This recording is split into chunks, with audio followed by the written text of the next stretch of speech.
We have something in common. We both had a stint at a place called Ole Miss. Yeah. If there's any rebels out there, hotty-toddy.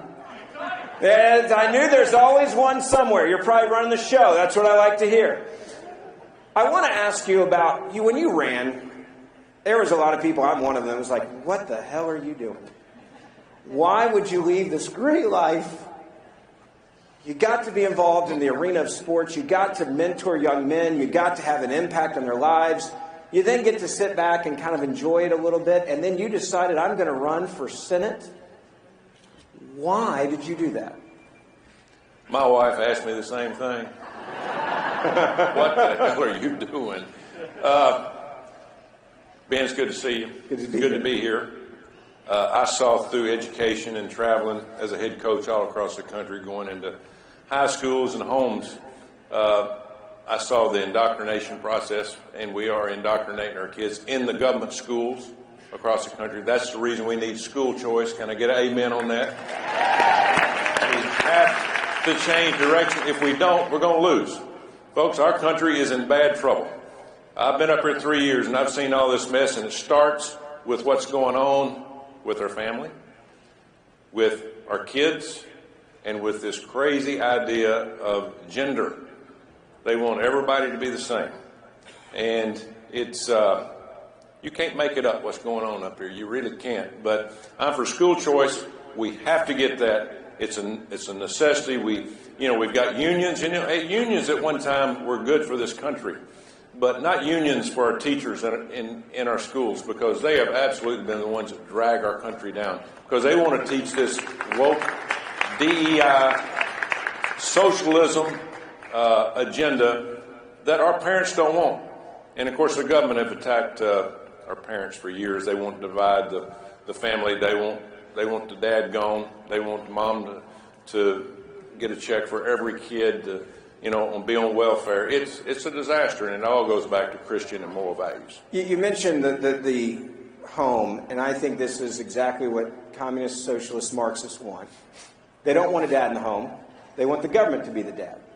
My hometown of Memphis, Tennessee this year, they think that about 84 to 86% of all African-American children born this year will be born into single-parent households in my hometown of Memphis, Tennessee. The government has become the father. And you see the crime that's rampant in cities like Memphis that I love. You see it in places all over the country where you have these liberals that have taken over the school boards. They've taken over local government. They're letting criminals out of jail. The other day, we had a man that shot a woman 4 times. He was already back on the streets in Memphis while she was in surgery for a life-saving surgery at the hospital. That's America now under the Democratic Party, and they love the fact they're controlling these mothers and their kids. Exactly, and it's getting worse.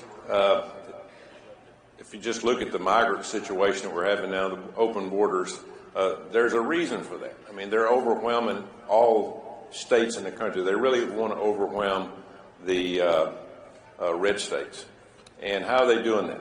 I've got a couple of high schools in the state of Alabama where I represent, and because of this illegal immigration, they have gone from 15, 20, 30% of Hispanic to 70, 80%. We're having to educate them.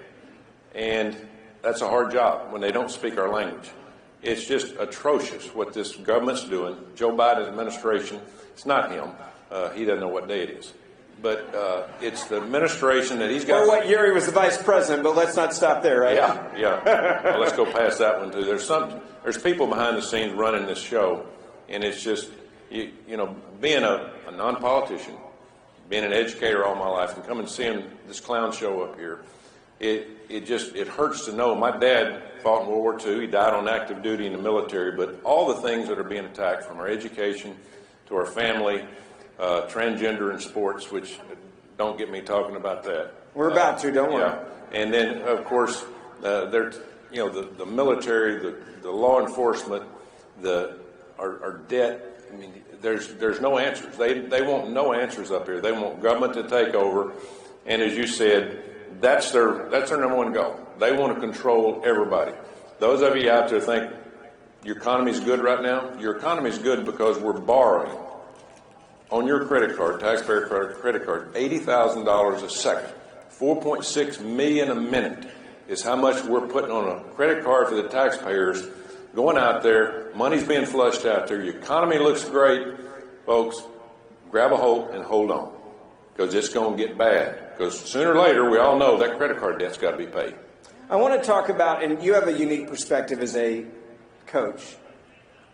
I played sports in college, played tennis at Ole Miss, and it's not hard to figure out there's a difference between men and women in sports. There's a reason why you have men's basketball, women's basketball. There's a reason why you have men's football in college and you don't have women's football in college. Doesn't mean that one's better than the other. But this idea that we are going to blend these together and anybody can wake up on any given day and go, I'm the opposite sex. We had track stars that are breaking women's records. We have swimmers that are breaking women's records. We have trophies that are being taken away. But what worries me more than that is scholarships. When you work your tail off, there's a lot of kids that make it out of poverty because of sports into college. It may not be an SEC school. It may be a Division II school. It may be a Division III. It may be a combination of scholarships. But I've witnessed scholarships give kids a better life. I was one of them. I had to pay for college myself, and I knew it was going to be by hitting that yellow ball really hard. I look at these girls now. They're having scholarships that are going to be taken away from them. And not just that, but then they're in a locker room with a man. Did you ever think when you were coaching you'd be having this conversation we're having right now? No, we've lost it. And everybody asks me, why? Why are we doing this? And I'll tell you why we're doing it. We are not doing this. The Democrats' Socialist Party is dividing family. We've talked about that. Dividing family. They're dividing gender. Or actually, they're trying to bring gender together because they think men can have babies now, which is another story. So, but now they want to tear down our sports because sports is one of the things that has really made this country great. Because kids at a young age go learn how to compete against each other. They learn how to win and lose. They learn how to win. They learn how to lose. But that's been a golden idea in the United States of America for years. Now they're trying to tear it down. They want men to play in women's sports.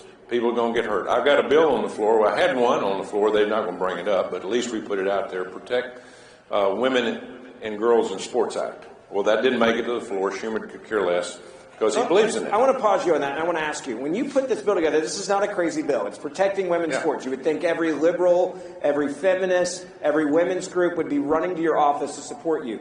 What was the reaction of your colleagues in the Senate, specifically Democrats and specifically female senators, when you're doing something that like used to be like this would be feminism 101?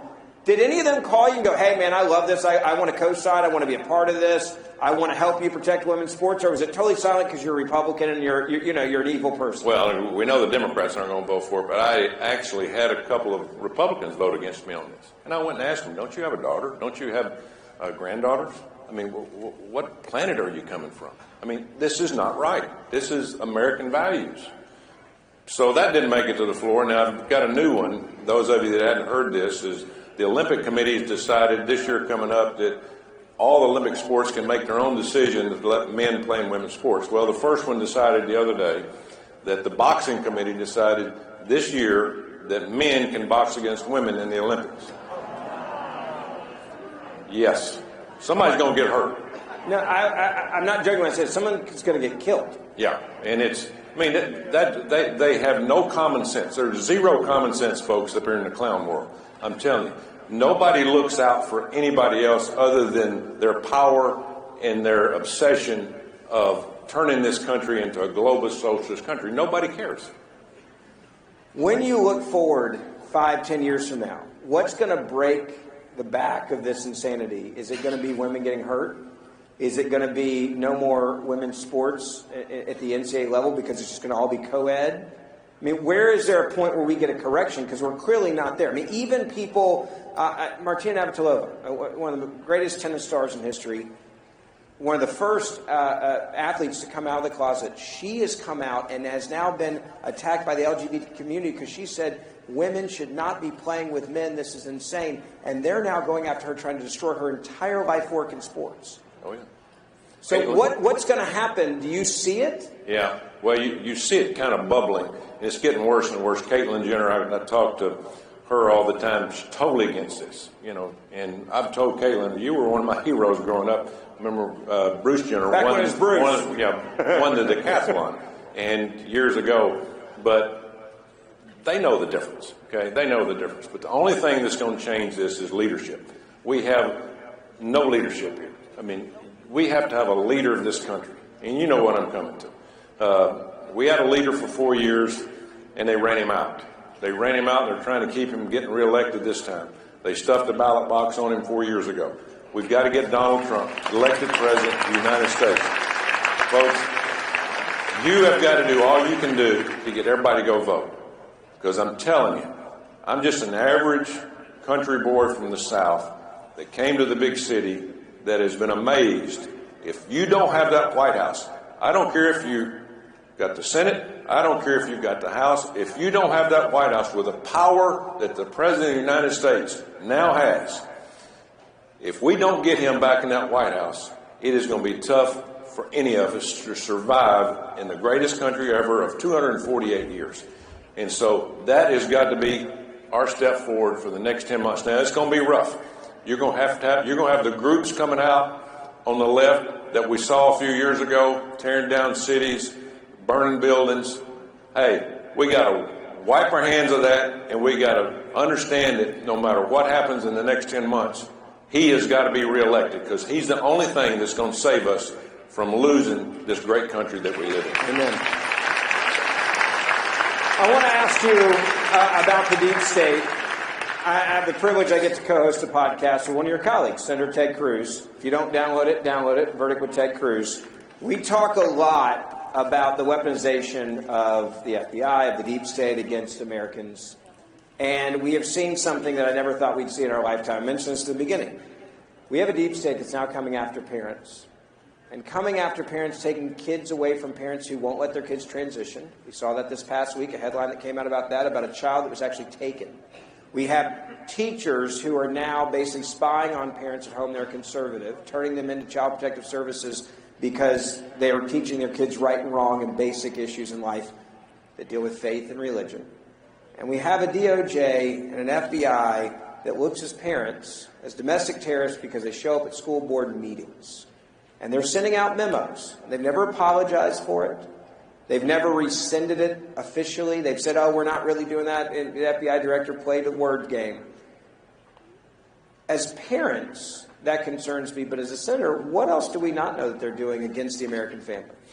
And that's a good point. And for those of you in here, you go back home, the area it really starts is not the federal government, it's not the state government, it's local government. Amen. People have to get involved back in your local government. You got to run for school board. You got to run for city council.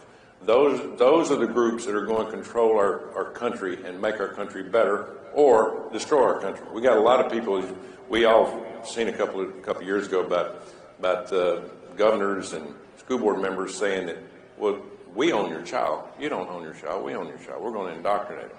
And that's the direction that we're headed. I mean, they want to control everything that we do. They hate Christianity. Hate it.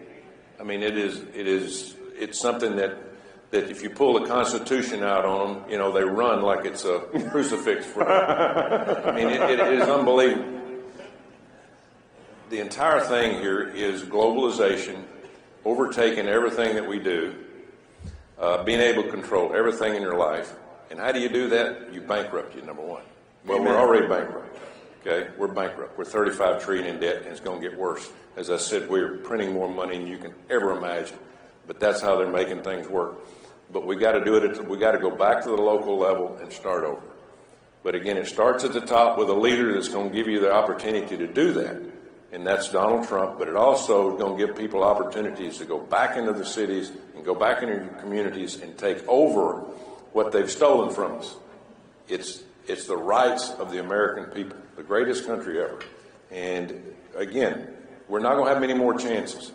I hope we can get it back to this point. Now, the next 10 months is really going to be a test for all of us in here. It's going to be a huge test. They're coming after you. They're going to come after you. They're going to look at, they're going to vilify you. you're going to see everything in the world said about Donald Trump or your local conservative politician. We got to stand strong. This is going to be the toughest thing in the world that you're going to see. They are going to come after you. They're going to come after your churches, your anything to do with any kind of discipline, your law enforcement. It's going to be a tough time because they can't give up. They know a lot of these people are going to go to jail when Donald Trump gets elected. And I'm going to be right there helping. I'm going to be glued to the TV when that's happening. I want to pivot, and I want to ask you something that is also an important issue. It deals with foreign policy. You guys had a very important vote in the Senate on Ukraine funding. A lot of people may not realize you went to Ukraine before everything broke out. You met with Zelensky before everything happened. Can you tell us a little bit about what that meeting was like and what you saw coming down the pipe and now where we are? Well, went back about 3 or 4 months before it started. He was begging a few of us senators that went to see him. He said, "We need help. You know, they're going to come unless you give us weapons to put on our border. Help us. You know, show them that we got a show of strength and that you're going to help." Well, Joe Biden wouldn't do it. Obviously, they allowed them to come in. Now, we're the one that forced this war because we kept forcing NATO on Ukraine and showing Russia, hey, we're going to build military bases on your borders. And Putin said, no, you're not going to do that. And so now I've got a bunch of my people that I'm in the Republican Party with that voted for this $60 billion. Now, I hadn't voted for any money to go to Ukraine because I know they can't win. They don't, you know, you hate that they've had 300,000 or 400,000 people killed, so the Russians also. You hate that we supported this. We're pushing them out in front of the guns or out in front of the bus, as I guess you'd speak. It's an atrocity, but they can't win. And so we need to get diplomacy, but there's nobody in this White House, Secretary of State or Biden, that can actually go over and negotiate. Now, we've done more negotiating in 1 month with Israel and Hamas, our group has, than we have for 2 years with Ukraine and Russia. We just want that war to continue on. We got to get it over with. Donald Trump will stop it when he first gets in. He knows there's no winning for Ukraine. He can work a deal with Putin. Then we got Middle East, and then you got China over on the other side. That's our number one adversary. This is a mess. I mean, all created by Joe Biden and his blundering in foreign relations. And then you go back to the number one thing that really counts is us. I mean, they're destroying us from within. So they're accomplishing a lot of goals in 3 years. But again, the next year is going to be very tough, but we will overcome this. Donald Trump's going to get elected. We'll take back over, and we're going to put Christian values back in this country and tell these people to get back at the back line. Final question. When I got into radio and I started at a young age when I was 12, my goal was to make a difference in the country. Every day when I do my podcast, every day when I do my show, every day when I'm doing the show with Senator Cruz, the other one, I try to give people a mission, a game plan, and some hope. You're a coach first, Senator second. I like that. That's like a way better resume than Senator first, coach second. What's the game plan for the rest of this year, for everyone here, that everyone's watching online? What is it your goal you would tell them? What do they need to do getting ready for November? Well, first of all, you got to know the goal that you're shooting for. Our goal is to take back our country. We've got to take back our country as we knew it. We have a constitutional republic that's hard to hold on to. We've gone a long time. We're the longest running democracy ever. And people are trying to take it from us. We got communists, socialists. We got people that are trying to divide the country. But we have to know our plan. So we've got to take our country and make it better. But to do that, we've got to regain control. Our game plan is from the ground up, from the grassroots into the counties, the cities, the small neighborhoods, to understand the direction this country is going and reverse it. And so we got to take over. We got to take back over, as we talked about earlier, the education part of our communities. But remember, our number one commodity in this country, our number one commodity is our young people. That's the future. We got to make sure that they understand, because now this Generation Z they didn't vote. Now they vote.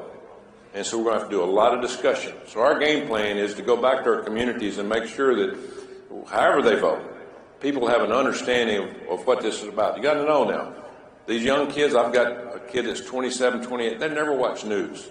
What do they look at? Their phone. They get their phone, they get their news off a phone, which is, a lot of it's not very good.